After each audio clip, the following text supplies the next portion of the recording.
Bəzən insanları yaşadıkları ağrı, o acı ki olur, o yaxınlaşdırır.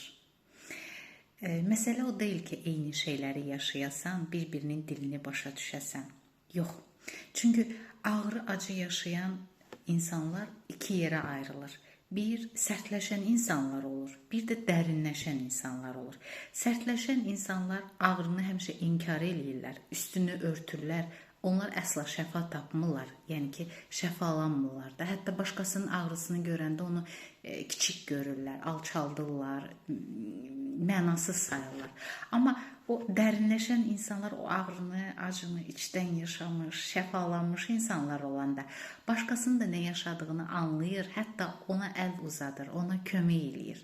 Ona görə də həmişə deyirəm ki, hər ağrı, acı yaşayan insan sağlam qalmır, sağlam qalxmır oradan. Sağlam yoluna davam eləyə bilmir. Çünki bəzən insan elə başa düşür ki, ağrı, acı insanı yıxmaq üçün gəlir. Yox, ağrı, acının məqsədi insanı yıxmaq deyil. İnsanı həqiqətən gücləndirmək, insandakı o empatiya, anlama gücünü insana aşılamaq və hətta o şəfanı başqalarına vermək imkanını da insanda yaradır.